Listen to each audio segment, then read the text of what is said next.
Hello guys, welcome back to my channel Dushtu's vlog.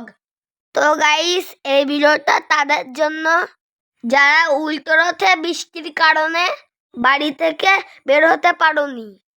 তো guys, আমার এই ভিডিওতে পুরোটা দেখতে পাবে বনগাঁয় উল্টো রথে কি কি হয়েছিল। তো ফার্স্টেই তোমরা দেখতে পেলে কত রকম মানুষ সেজে সেজে বেরিয়েছে। তো এই যে রথটা এখন পিছনে আসছে, এটা ছিল শিমুলতলার রথ। তো দারুণ সুন্দর করেছিল, এবার দেখার মতো। আর গাইস, কি বলবো, আষাঢ় মাসটা ধরে সারা মাসই বৃষ্টি হচ্ছে। তো আজকে উল্টো রথের দিন সারাদিনই বৃষ্টি হয়েছে। তো এই সন্ধেবেলা বৃষ্টির ফোঁটা একটু কম আছে। তো আমরা সেই কারণে বাড়ি থেকে বেরিয়েছি যে রথ দেখবো বলে, কিন্তু সেটা শান্তিতে দেখার উপায় নেই, কারণ যখনই এই বড় রথটা আসলো আর কোথায় ছিল বৃষ্টি, একেবারে ঝমঝম করে নেমে গেল। তো যাই হোক, দুর্গা পুজোর মতন কিন্তু উল্টো রথে অনেক ভিড় হয়েছিল। আর তোমরা সেটা দেখতেই পাচ্ছ, কত ভিড় এই বৃষ্টির দিনে। মানুষ কিন্তু বৃষ্টি হচ্ছে বলে কেউ ঘরে বসে নেই, সবাই কিন্তু বেরিয়েছে রথ দেখবে বলে, আনন্দ করবে বলে। আর তার সাথে আমরাও বেরিয়েছি। আমরা বাঙালি বস, আমরা কোনো কিছুতে থেমে থাকি না।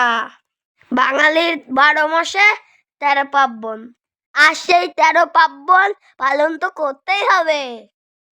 তো দেখো বন্ধুরা, সবাই কিন্তু ছাতা নিয়ে রাস্তায় দাঁড়িয়ে পড়েছে অলরেডি।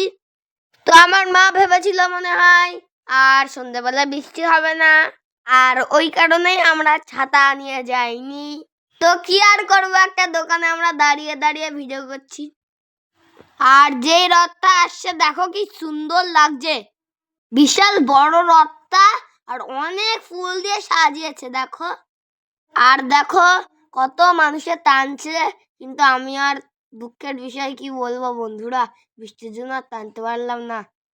এর আগেও আমি ছোট ছোট রথগুলো টেনেছিলাম, আর এই জাগ্রত রথটা আর টানতে পারলাম না বৃষ্টির জন্য।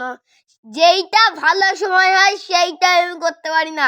দেখো বন্ধুরা, কি কপাল আমাদের।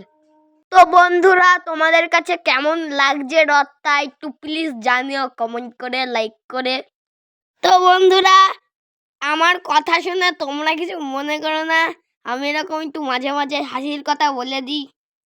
ওই দেখো আমার মতন একটা দাদা জগন্নাথ ঠাকুরের গেঞ্জি পরেছিল, এই যে। তো আমার একটু এই জামাটা আছে ব্লু কালার, আগের বারের রথে আমার বড় মামা এনেছিল এরকম একটা জামা পুরীর থেকে। আর দেখো বন্ধুরা, সবার মাথায় শুধু ছাতা আর ছাতা। আর দেখো ছোট রথ কাঠে বানানো, ওগুলোও ঢেকে দিয়েছে। আর দেখো উপরে ছাতা আর ছাতা, কি বলবো, বারবার বলতে ইচ্ছে করছে ছাতা আর ছাতা। দেখলে কি সুন্দর লাগছে ছাতাই ছাতাই। তো বন্ধুরা, লোকেরা নিজে নিজে যে এই ছাতার অনুষ্ঠানটা করছে, আমার দেখতে কিন্তু সেই ভালো লাগছে। আর দেখো কটা লোক আর বিএসএফ হচ্ছে, ওই বিএসএফদের ছাতা মাথায় দিয়েছে। তো বন্ধুরা, এবার মানুষের থেকে একটু এই বছরে ছাতাই বেশি দেখছি। আর বন্ধুরা, এক বছর আমরা কিন্তু ছাতা নিয়ে দুর্গাপুজো দেখেছিলাম। আর দেখো এই বছরেও কিন্তু রথে সবাই ছাতা মাথায় দিয়ে দেখছে। তো গাইস, আমরা কিছুক্ষণ বৃষ্টির জন্য কোনো একটা জায়গায় দাঁড়িয়েছিলাম। তো গাইস, তারপরে আর কি বলবো, বেশি রথ তো আর দেখতে পারলাম না বৃষ্টির জন্য। আর বন্ধুরা দেখো, এই রথটাও কি সুন্দর সাজিয়েছে, আর দূর থেকে কিন্তু হেভি লাগছে দেখতে রথটাকে। আর দেখো বৃষ্টির জন্য এখন সবাই দৌড়ে পালাচ্ছে। তো বন্ধুরা, আমরাও চলে গেলাম একটা রেস্টুরেন্টে, তো কিছু খাওয়া দাওয়া করে বাড়িতে চলে যাব। তো আজকের ভিডিওটা এখানে শেষ করে দিচ্ছি, আবার দেখা হবে নতুন কোনো ভিডিওতে। ততক্ষণে সবাই ভালো থেকো, সুস্থ থেকো, সবাইকে টাটা।